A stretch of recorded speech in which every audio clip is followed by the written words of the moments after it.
Okay, let's get started. So,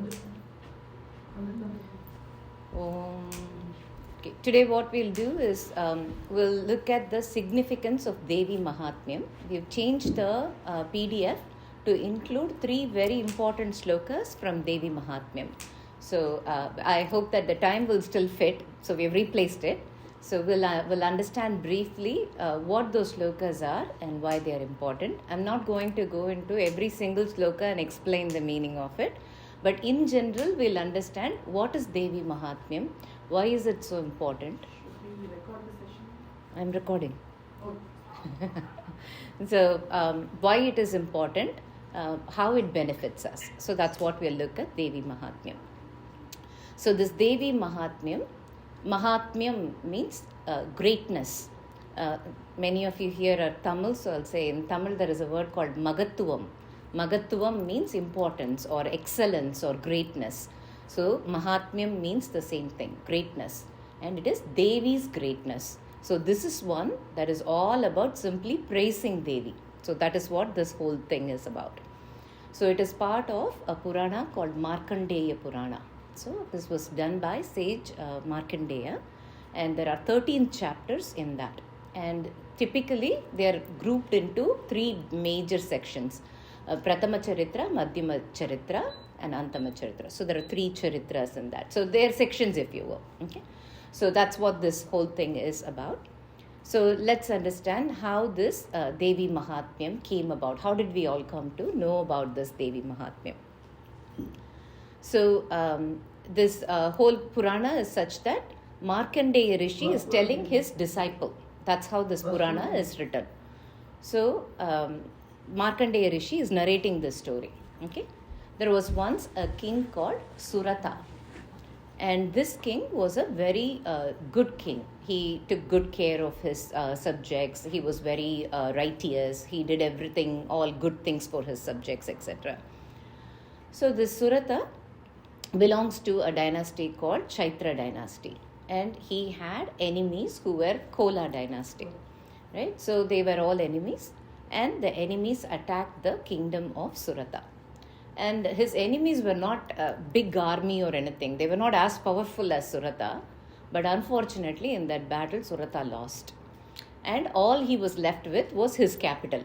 The rest of the kingdom was all gone. His capital was there. He was ruling that capital, but this whole war created an instability. His own ministers and commanders acted against him.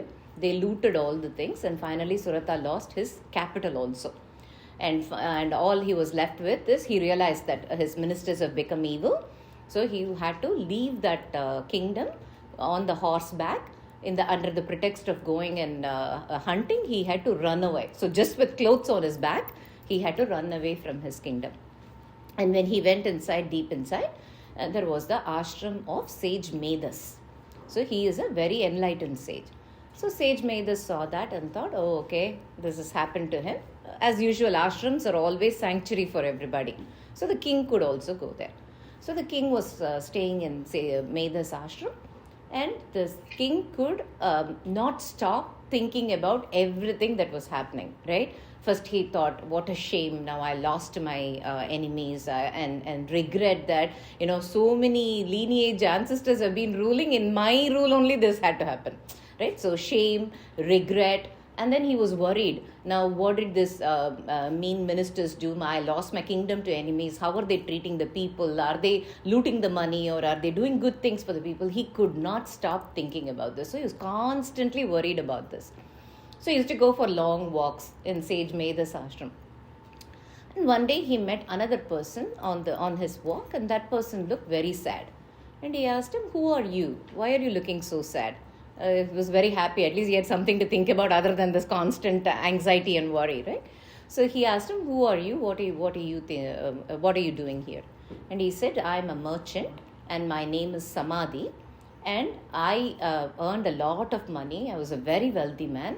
But unfortunately, my own wife and children looted everything and threw me away from the house, kicked me out of the house.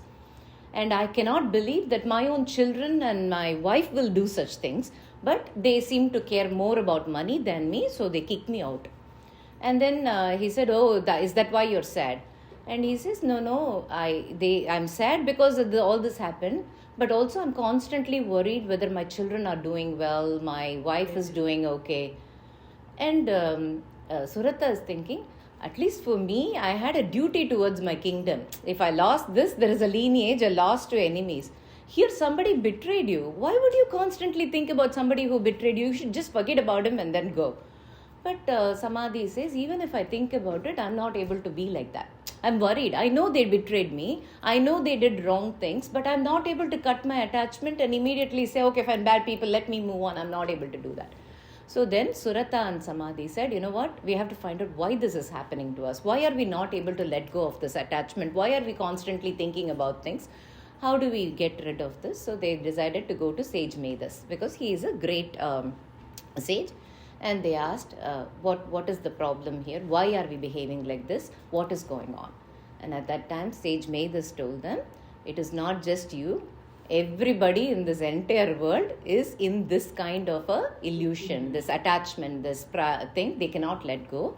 This is all the doing of Mahamaya. And they said, who's this Mahamaya?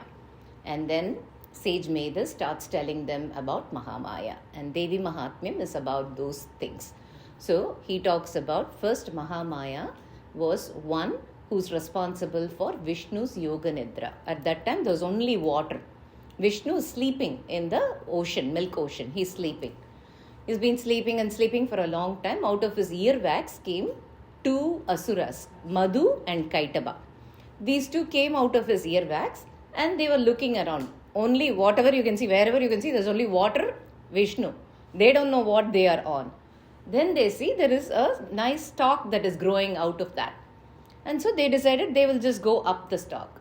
And then on the end of the stalk, they saw a lotus and there was someone sitting there with 5 faces there, right? So it was nothing but from Vishnu's Nabhi Kamalam, there was Brahma and he was sitting in the lotus. And we all know Brahma is so sattvigam. He's always sitting there and doing penance. Madhu and Kaitaba couldn't keep quiet.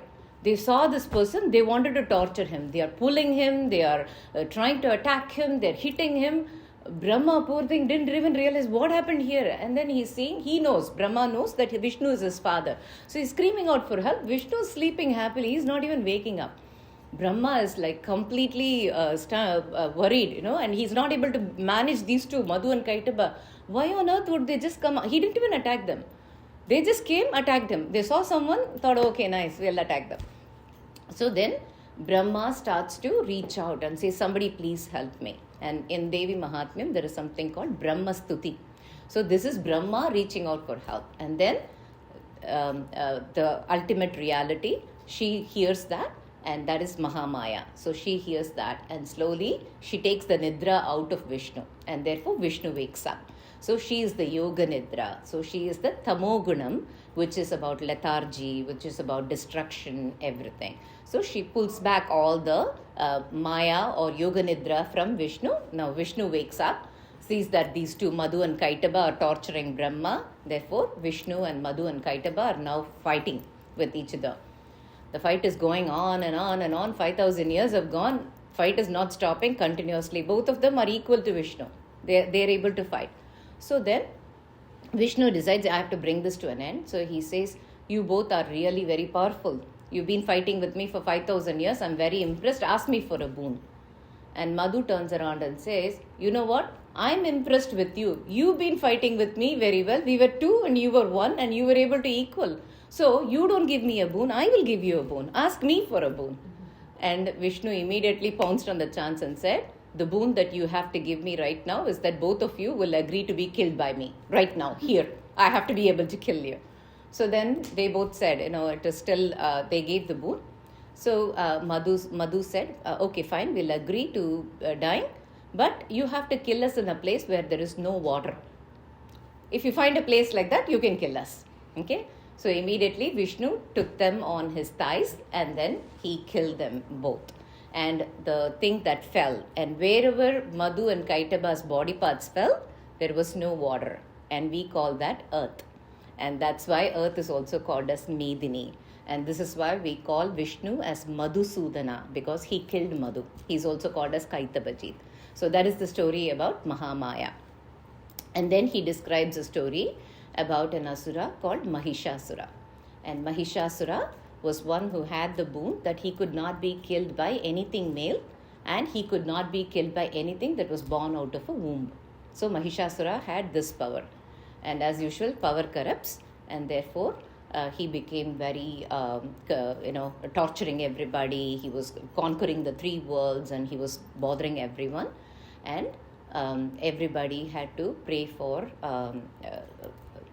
for the ultimate reality to come. And then from there, Mahalakshmi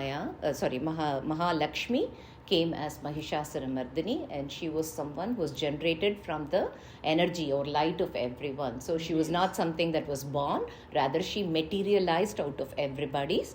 And then, so it fits both, right? She is not a male, and she also was not born out of somebody's womb. And then Mahishasura Mardini, she fought with him. And then Mahishasura is also equally powerful. Of course, we saw this whole story in more detail, so I'm not going to go into that detail. So finally, she killed Mahishasura. And then all the devas were very happy. The torture that they were facing with Mahishasura was so much that they were all so happy, and therefore they all sang her praises. And that is called as Shakradhya Stuti. So Shakra means Deva, Indra. So Indra and all the other devas praised her, thanked her for coming and killing Mahishasura. So that is the second thing in Devi Mahatmyam. And Mahishasura Mardini is so popular. Everybody in India will know about Mahishasura Mardini. But the number of people who will know that story came in Devi Mahatmyam is actually very rare. So this is a very popular story out of that. So she takes the form of Mahalakshmi. And Mahalakshmi is responsible for Rajogunam, passion, action. So she came in that, and then she destroyed Mahishasura. And the last one, what happened is, after Mahishasura was destroyed, Devas were all happy. They were living peacefully. But then there were 2 asuras who were born again for Kashyapa, his wife Diti. 2 asuras were born, and their name was Shumba and Nishumba. So these guys were born in the Patala. And then they did a lot of penance, and they got boons from Brahma. And so energized by the boons, these guys came up and they took over the entire world. Now the Devas thought, oh my gosh, again now we have to ask for help. When she came as Mahishasura Mardini, Mahalakshmi, or that ultimate reality, she had said, anytime you need help, you call me. I will come. If you call me, I will come. Every time you need it. So at that time, they all sang. They saw that this Shumba and Nishumba were becoming very difficult to manage, and they were torturing everybody. So that time they sang the Aparajita Stuti. So now we are going to sing that Aparajita Stuti. The Aparajita Stuti is something you sing, she will come. She will destroy any obstacle. That is a very important one. So they all sing the Aparajita Stuti, and therefore she comes. And when she comes as Mahasaraswati. And she is coming as Kaushiki. Mahasaraswati is Sattvagunam. So she is coming as Kaushiki. She is most beautiful, and she is sitting in a forest, and she is sitting on the stone, and she is sitting like she is meditating. At that time, Shumba and Nishumba had 2 generals, Chanda and Munda. They passed by, and they saw this Kaushiki, so beautiful. Never seen like that. And all these asuras have one thing, right? Greed is a very important thing. Anything best only they can have. Nobody else can have. So when Shumba and Nishumba took over, they went and took Indra's garden, they took Yama's staff, everything, all these nice articles. They have they're very infatuated with all things that they want to possess. And they have a lot of women in their harem. Chanda and Munda saw that and thought, oh, such a beautiful woman we have never seen. Straight they went to Shumba and Nishumba, and they said, you don't know what I saw today. We came through, I saw this lady so beautiful. You've never seen a woman like this. This woman is fit to be only with you. Nobody else can. So Shumba and Nishumba are very excited by the description Chanda and Munda are giving. So they are feeling very generous. If she is such a gem, no woman is looking like that, fine, I will marry her. I won't put her in the harem. So he's feeling very generous, and he's calling his minister called Sugriva and saying, go tell her that I will marry. She can choose either Shumba or Nishumba. Whomever you choose, we are fine, but one of us you can marry. So they are sending 2. So the Sugriva is going there. He is telling Kaushiki, you know what, your good luck, you wouldn't imagine. Shumba and Nishumba are interested in marrying you. If you marry them, they own Indra's garden, they have all the stuff, everything in this world is theirs. If you become their wife, you'll sit next to them in the throne, one of them, whomever you want to choose. The whole world will be under you. You will have such great possessions and things like that, power and everything. So you tell, who do you want to marry, Shumba or Nishumba? And Kaushiki said, oh yeah, you're right. Absolutely, from what you're saying, these must be the most powerful men. It must be great. I'm totally fine. I can marry either one of them. But there is only one small problem. The silly girl I am, when I was young, I decided that whoever is able to win me in a battle and show me that they are equal to my strength, only that person I will marry. So you ask Shumba and Nishumba to come and have a battle with me. Whoever wins, I'll marry them. And this is a big insult. They don't go and fight with women, and you ask a Kshatriya to come for a battle, that's a challenge, right? So they're like, what, you're talking like this is not right. You don't even know who you're challenging against. This is an insult. He's telling you're a woman and he wants to marry you and you want to call him for a battle. I think you're thinking too much of yourself because you're very beautiful. And so Sugriva went and told Sumba and Nisumba, I told this lady, she seems like she's asking you to come and fight with her. Shumba and Nishumba were really, what does she think of herself? And she has the audacity to come and challenge me. So he sends somebody called Dhumra Lochana. And he's saying, Dhumra Lochana, go drag her by the hair. I was so generous and asked her that I'll marry. Now she thinks too much, go drag her by the hair. So Dhumra Lochana is going there to drag Kaushiki by the hair. He just gets close to Kaushiki, and Kaushiki makes a hum sound, and that's it. Dhumra Lochana has become smoke. Dhumra means smoke. Lochana means vision. So he had smoky vision, now he became smoke. That's it, he's gone. And so the army got very scared. They fought many battles, but they've never had someone who makes a noise and then the whole person, this is scary. So they decided, they ran and they went and told. Then Shumba and Nishumba got very mad and they said, they sent Chanda and Munda. Go talk to Kaushiki, you're the ones who found, go tell her, put some sense in her head so that she can agree. So Chanda and Munda went, and Chanda was so mad. He said, how dare you challenge, and you killed one of the generals? Who do you think you are? And he's going to attack her. And as Chanda is talking and talking, she's getting angry and angry. And Kaushiki is fair, beautiful, and she's there. Slowly she's turning dark, she's becoming black, and she's becoming angry. And when Chanda and Munda try to attack her, out of Kaushiki comes Kali. And she is angry, she's dark, and she's looking the fierce form. In one go, she kills Chanda and Munda. And that's why Kali is called as Chamundi, because she killed Chanda and Munda. So when Chanda and Munda died, then Shumba and Nishumba got very mad. So far they were thinking, this is some lady I want to marry, all those nice things they were doing. Now they are like, okay, out war. So they send Raktabija. He's a very strong general, and not just Raktabija, Kalakeyas, all their allies, right? Whoever is allies for Asuras, everybody comes, and then they are fighting. And out of Kaushiki came the Saptamatrikas. Out of Saptamatrikas, each one had 1 crore yoginis come out, and now there is a full-fledged battle that is going on. So now all the Saptamatrikas are fighting, everybody is fighting, and they are trying to kill Raktabija. They're killing him. If a drop of blood falls on the floor, another Raktabija is coming out. Every time the drop of blood falls, another Raktabija is coming. So then they are all, they don't know what to do. At that time, Kali comes again and she gets a cup and she's collecting all the blood that falls down, and from the cup she's just drinking. And because all the blood didn't fall down, Raktabija is also dead.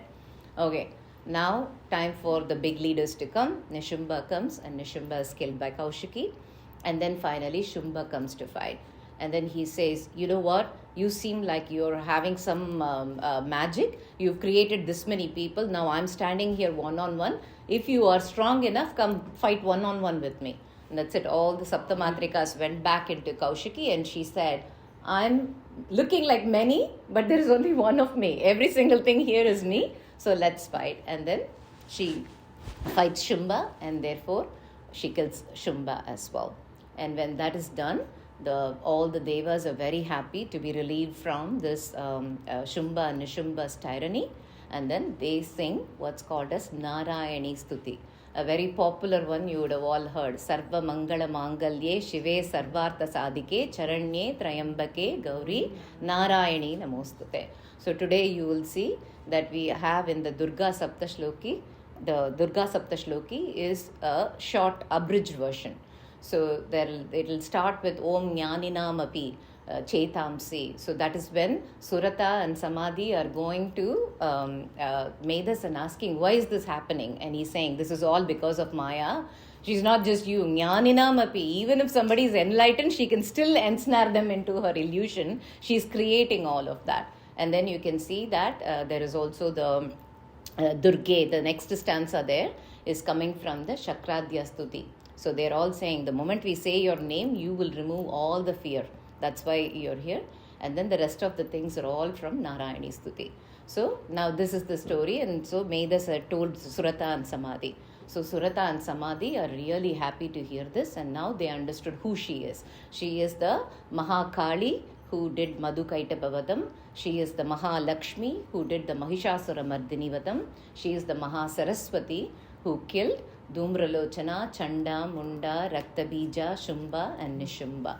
So immediately they now understand who she is, and he's saying she is the one who can make anything happen. She can put you under illusion, she can remove you from that illusion. Everything is possible because of her. So immediately they go and pray to her. And first 1 month they are learning everything from Sage Medas as to how to pray to her. And then for first 1 year they ate fruits. That's all they ate, and they continue to pray on her. And then the second year they only ate leaves and everything. They didn't even eat fruits. They continued to pray. And the third year they didn't eat anything, just subsisted on air, and they were praying. At that time she came in their vision, and she said, I'm very pleased with your prayers. Tell me what you want. So the king Surata said, you know what, I want to have my kingdom back, and I want to make sure that no enemies will attack my kingdom. I want to be able to be a ruler for a very long time. So she said immediately that will happen. So King Surata was born as the son of Surya, and he became Sarvani, the 8th Manu. And Manu is the one who is the progenitor of the world. So every time the world undergoes collapse and the pralaya happens, the Manu will come back. That's why we are all called as Manavas, because we are descendant of Manu. That's why we are called as Manushya. And these are all descendants of Manu. So he became the 8th Manu Sarvani, and he ruled for a long time. So this merchant at that time, what did he ask? He also did the prayers. The merchant saw all of this and said, I'm done with this. I don't want any more of this illusion. Grant me enlightenment. Allow me to be in a place where none of this affects me. And therefore she said, absolutely. So she granted him enlightenment. So if we sing praises of Devi using Devi Mahatmyam, if you want worldly enjoyment, you want to become a king, you want to rule, you want that, she will give. There is nothing wrong with all of that. Same thing, if somebody wants liberation, she will give that. All of the Shakta tradition full is not about renunciation. This is about embracing life, living every moment happily, enjoying it. Only thing is you will stand a little bit aside and not get too deep into it and get attachment. So the fulfillment that comes in the Shakta tradition is one out of, I got everything I wanted. There is no more for me to ask. This is it. That time when you get the liberation, that is the true liberation, because it's not about don't do this, don't eat this, don't get dressed, don't do this. It is not about renunciation. It's about go satisfy all your desires. How many ever desires you have, satisfy it. Then you get to a point where there are no more desires. That kind of liberation. So Devi Mahatmyam is something that is very, very powerful. It is great to chant it on Ashtami, Navami and Chaturdasi. Today happens to be Chaturdasi, so we are blessed to be having this initiation on that day. And it is also something that is very effective when chanted during Navratri. Why do we chant during Navratri? If you look at it, there are 9 asuras who were killed in this Devi Mahatmyam. Madhu, Kaitaba, Mahishasura, Chanda, Munda, Raktabija, Dhumralochana, Shumba, Nishumba. So there are 9 asuras she killed. Therefore, in Navratri, this is considered to be extremely good to chant it during Navratri. Now we are including it in our Navratri shlokas, so that's a great thing. Okay, fine. All these devas and asuras had all this trouble. The asuras were bothering devas. They all sang to Devi. They did that. Okay, it made sense at that time because you were being troubled. Why should we pray to Devi? What's a benefit of that? What is the use now? There are no asuras anywhere here.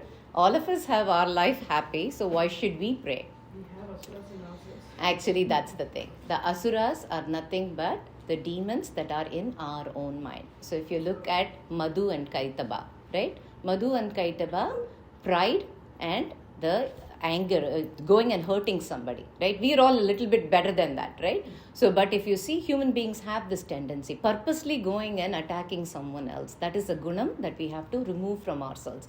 So, these 9 gunas are there in us. And that is what Devi will remove for us if we chant. And therefore, we will be able to get to a better place. So, Madhu, if you see, pride.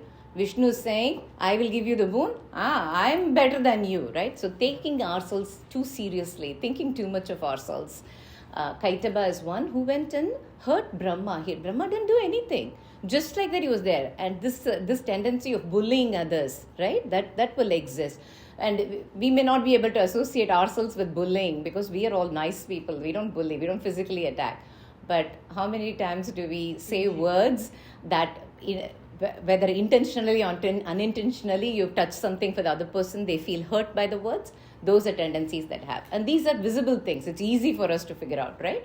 But if you look at Mahishasura, ego, right? The power, the ego, that is there in us. And then if you look at Chanda and Munda, Chanda means head without body. Munda means body without head, right? So Chanda is someone who's headstrong, thinking, stubborn, doing what we think, not even assuming anything, just going and doing it.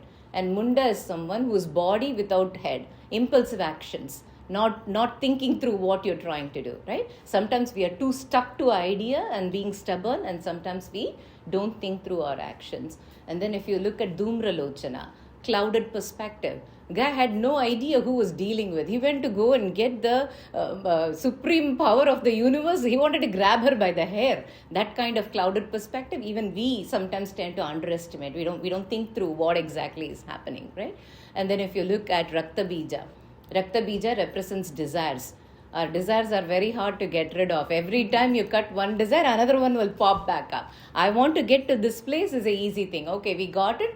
2 days will be happy, 20 days will be happy. Next, immediately we'll have another thought.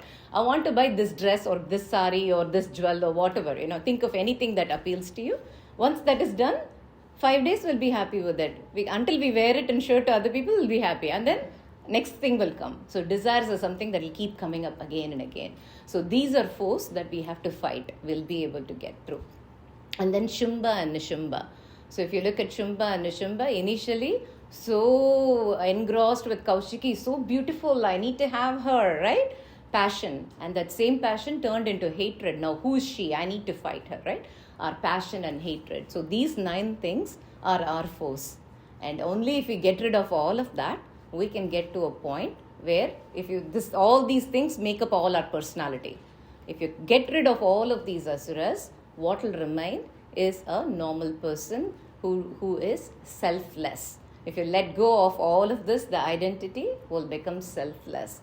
And when we are selfless, what do we become? We become a little bit more about other people. That means our actions are kind, our words are kind, our attitude is kind. And transformation is nothing but adjusting our outlook, how we perceive the world, adjusting our attitude, how we are behaving towards other people, and then adjusting the whole being. That the adjustment in outlook and attitude will become. So when we become selfless, what we will uncover is a lot of love that's sitting in all of us, and kindness that's just pouring out for other people. And kind people are happy. Happy people are kind. So where is it all going to? It is leading to a place where we can all be happy. We can live stress-free lives.